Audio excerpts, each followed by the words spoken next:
ಸಾಮರ್ಥ್ಯ ಇರುವ ವ್ಯಕ್ತಿ, ಸದ್ಗುಣಗಳು ಇರುವ ವ್ಯಕ್ತಿ, ಕೌಶಲ ನೈಪುಣ್ಯಗಳು ಇರುವ ವ್ಯಕ್ತಿ ಇದಾನಲ್ಲ, ಅವನು ಎಲ್ಲಿದ್ದಾನೆ ಅನ್ನೋದು ಲೆಕ್ಕಕ್ಕೆ ಬರೋದಿಲ್ಲ. ಅವನು ಮೇಲಿದಾನೋ, ಉನ್ನತ ಸ್ಥಾನದಲ್ಲಿದ್ದಾನೋ, ಕೆಳಗಿದಾನೋ, ಅಲ್ಲಿದ್ದಾನೋ, ಇಲ್ಲಿದ್ದಾನೋ ಅನ್ನೋದು ಗಣನೆಗೆ ಬರೋದಿಲ್ಲ. ಯಾಕೆಂದರೆ ಅವನು ಎಲ್ಲಿದ್ದರೂ ಅವನೇ ಶೋಭಿಸ್ತಾನೆ, ಅವನೇ ಮುಖ್ಯವಾಗುತ್ತಾನೆ. ಸರ್ವತ್ರ ಗುಣವಾದೇವ ಚಕಾಸ್ತಿ ಪ್ರಥಿತೋ ನರಃ ಮಣಿರ್ಮೂರ್ಧಿಗಲೆ ಬಾಹು ಪಾದಪೀಠೇಪಿ ಶೋಭತೆ.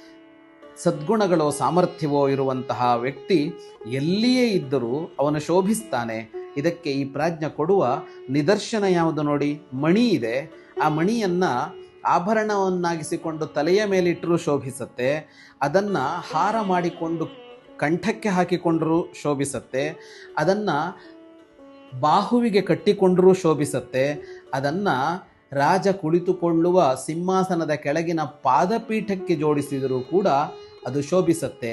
ಅಂದರೆ ರಾಜನ ಕಿರೀಟದ ತುಟ್ಟ ತುದಿಯಲ್ಲಿದ್ದರೂ ರತ್ನ ಹೊಳೆಯುತ್ತೆ, ಅವನ ಪಾದಪೀಠದಲ್ಲಿದ್ದರೂ ಕೂಡ ಅದು ಹೊಳೆಯುತ್ತೆ, ಅದೇ ಹೊಳೆಯುತ್ತೆ, ಅದೇ ಕಾಣಿಸಿಕೊಳ್ಳುತ್ತೆ.